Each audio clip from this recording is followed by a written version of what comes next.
What's going on, everyone? I'm just a typical, average American here today to react and learn about Svalbard, a place in Norway I had never heard of, I never knew about, and apparently it's not located quite in the normal area of Norway as we see here on the map. But if you zoom in, you go up a little bit, up, there's a little island, and here we go, out of nowhere, Svalbard, a collection of islands that is so far north, so much farther north than I knew anything even existed, except maybe Greenland and the North Pole. But apparently, I'm told there is a collection of islands that is technically part of Norway called Svalbard. It's not that small either. It's pretty big. Yeah, just north. And there's even a couple little islands out there, like in the middle of nowhere.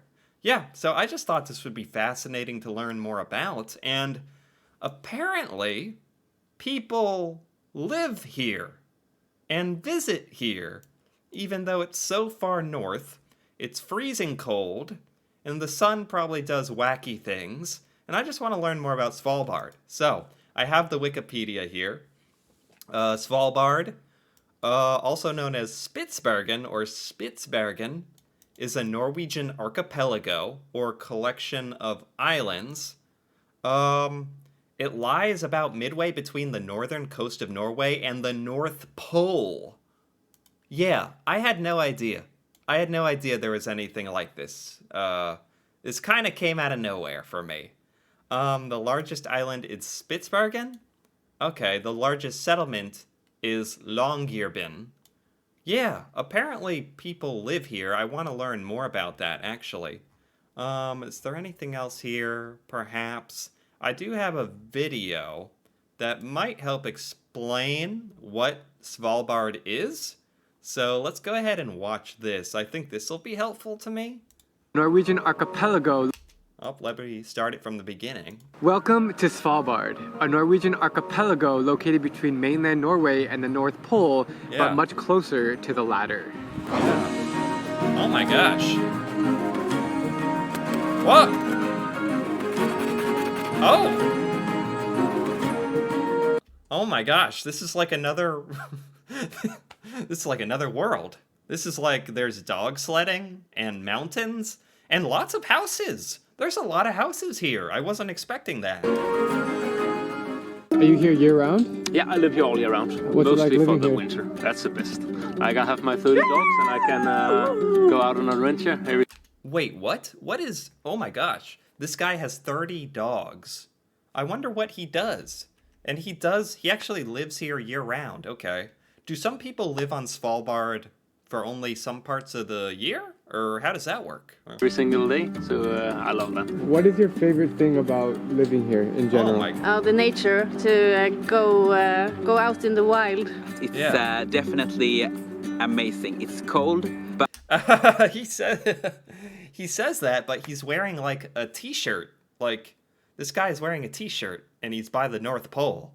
And also, I have noticed already, this place is like, there's a lot of animals living on Svalbard. Like, a lot of wildlife, which I was not expecting. it's light 24 hours a day during summertime. Interesting. Oh, yeah, that makes sense. Like, this is one of those places where you're so far north that it can be sunlight for 24 hours a day for like months, which is pretty crazy. I have seen that before in a different video, but that's just wild thinking of getting used to that. Very interesting. Interesting people from all countries, from China, from Australia, from Sweden. It's a very small place, not many people, like 2,000. If you want some peace, this is the place to be, yeah. Oh my gosh, yeah. Oh, wow. It's a very small population, which I guess makes sense. With a lot of people from a lot of countries, actually, including Norway. So this is owned by Norway, though. This is a Norwegian territory. And there's 2,000 inhabitants. And yeah, I guess the only reason you would live here is if you kind of want that life. Kind of out in the middle of nowhere, very peaceful, very few people. I guess there are people who would enjoy that kind of living, huh? The 2,700 residents who live here make up the northernmost settlements on Earth. I'm talking north of Alaska, north of Siberia, and north of most of Canada. So yeah, I mean, I believe it. This is like one of the, like, people can't live further north than this. This is it. Svalbard is it. The most northern settlements. So in Svalbard, if you're walking around and you see this sign, you gotta be carrying a rifle on you because you could get attacked by a hungry polar bear. There are two main towns, What? Wait, what? Wait, what? We can't just skip over that. There are warning signs for polar bears. I mean, I saw that there were like some birds and reindeer and lots of dogs and wolves, sled dogs, but polar bears? And so many that you might need a weapon to defend yourself. You know, I guess if you're moving to Svalbard, you're kind of looking for adventure, I guess. So there you go. You gotta be carrying a rifle on you because you could get attacked by a hungry polar bear. There are two main towns, Longyearbyen, which is under Norwegian control, and Barentsburg, which is Russian.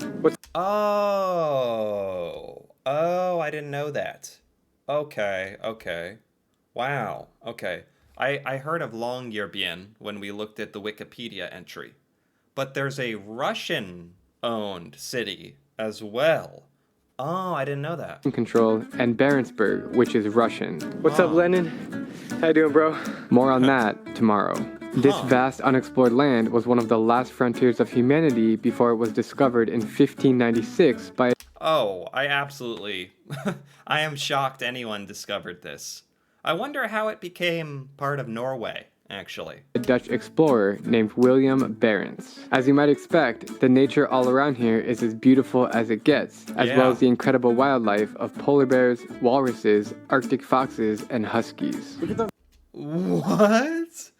Oh my gosh, I can see why people might actually live here. It's, seems like quite a fascinating lifestyle, being among polar bears, walruses, Incredible foxes. Wildlife of polar bears, walruses, Arctic foxes, and huskies. Look at those blue eyes. So this is my lead dog, Kit. He's an Alaskan Husky.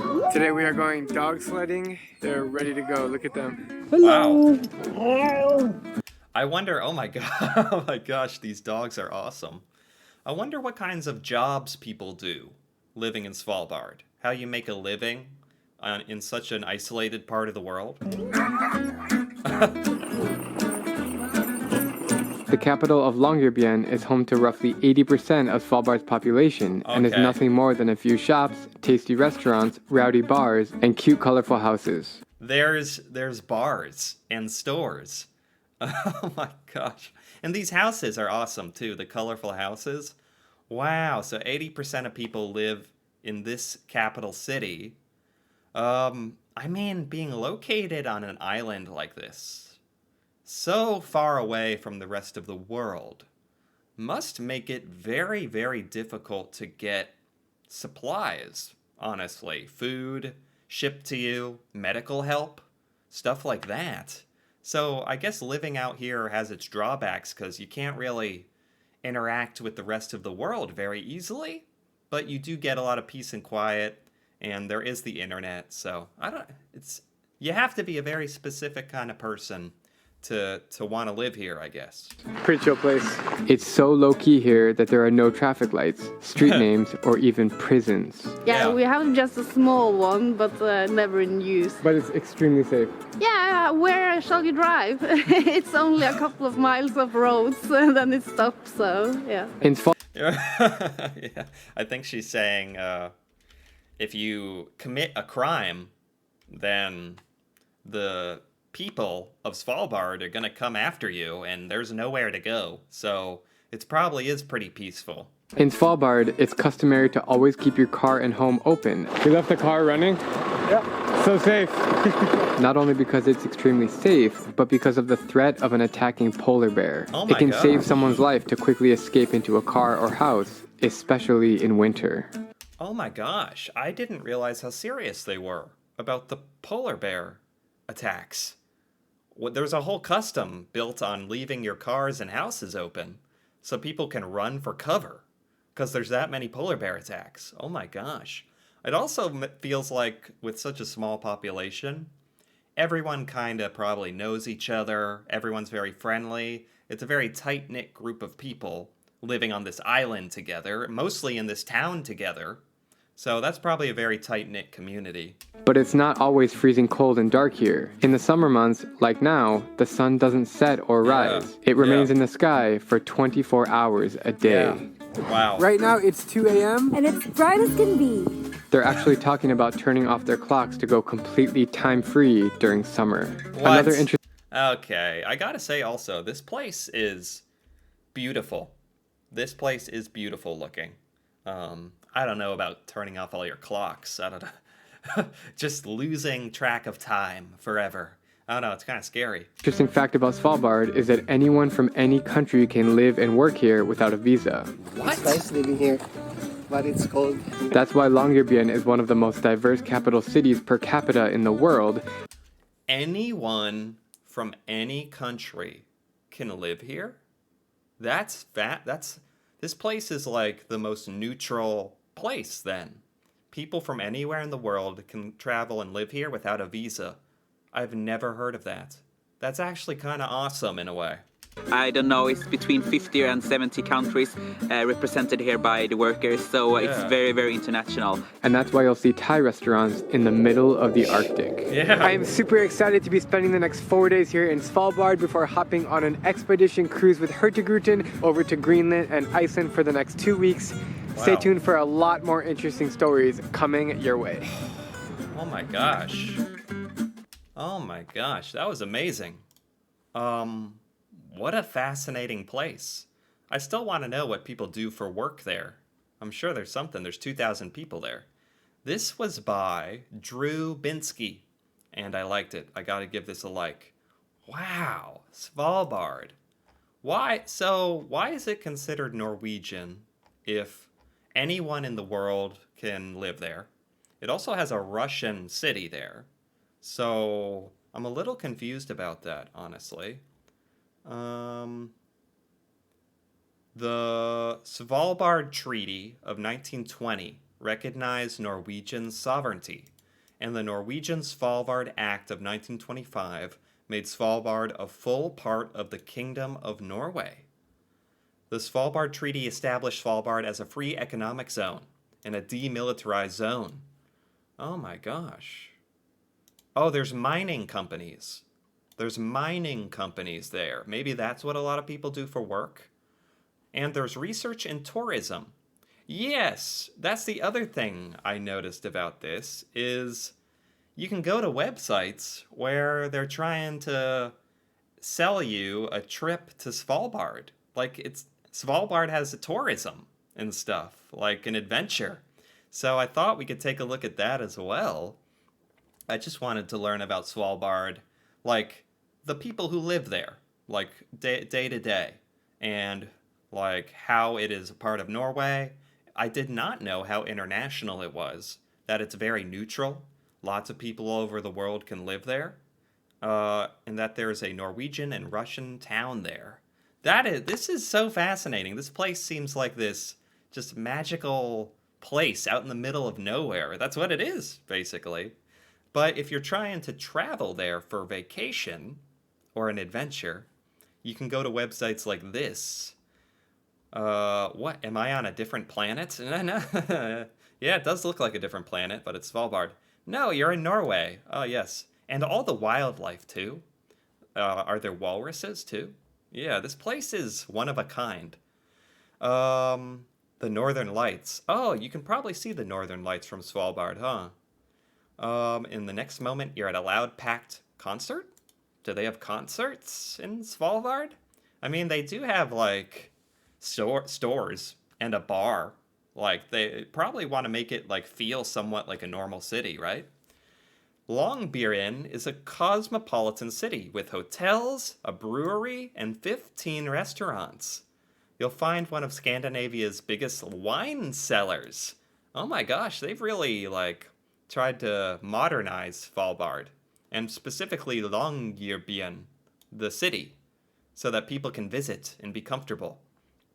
Dine locally on Svalbard grouse, Svalbard reindeer, cod, char, along with herbs and mushrooms from the tundra. Oh my gosh. Outdoor adventures await. Right, I imagine that's why a lot of people travel to Svalbard for like adventure, that sense of adventure. There's many glaciers. Yeah. You can take a cruise, see the glaciers. Oh my gosh. Right, because this is like, the video didn't show it very well because this was filmed in like the summer, I think. So usually there's a lot of like glaciers and ice and snow everywhere, I imagine. You can explore the ice caves. It's crucial to be accompanied by a guide. Yeah, because of polar bears. Polar bears, yep. Svalbard is the polar bear's kingdom. We must respect their reign. Yeah, yeah. Wow, I mean, they even keep all their cars and homes open to escape the polar bears. Don't leave anything behind. Oh my gosh, this is so funny. Yeah, I'd like to, honestly, it'd be fun to see a vacation in Svalbard. That's unique. And this website is like just a website about Svalbard, also about visiting Svalbard. I just wanted to see if there's anything. Polar summer, northern lights winter, and the sunny winter. Okay. And the time of year when it's sun all the time, right? Choose your Svalbard adventure. Oh my gosh, do people actually do this? Polar city break, Arctic nature experience, Svalbard great adventure. Oh my gosh, I guess this is how Svalbard earns some of its money for its economy. Huh? With tourism. People going to Svalbard and like wanting to have a bit of an adventure and check it out. And I'm surprised so many people live there. Like 2,700 people live there. Like all the time. I would not have expected that. These islands are, I mean, in the middle of nowhere. Like, I didn't even know there was anything up here until today. Oh my gosh. This is so fascinating. Svalbard. Ice caves, midnight sun, concerts, polar bears, foxes. You can probably, reindeer. Oh my gosh. You can probably check out that guy with all the huskies too. He was like dog sledding and stuff. This is so funny. This is so cool. Svalbard, part of Norway. I never would have guessed. It's honestly pretty far from Norway. Like, Norway is as far from Greenland as Svalbard. Man, what are some of these other islands? Makes me wonder about this stuff, but I just got a huge kick out of the fact that there was this huge Norwegian settlement I'd never heard of, but I feel like I have a much better understanding of it all and why it's Norwegian and who lives there and what you can do there. And you can visit and have fun there too. I didn't know that. So this is good. I enjoyed this. Fascinating stuff, honestly. Anyway, if you enjoyed this video, feel free to give it a like or leave a comment. And if you're interested in more videos like this, me reacting to Norway, Norwegian culture, places or things in Norway I've never seen, feel free to subscribe for more. And until then, thanks for watching, and see you next time.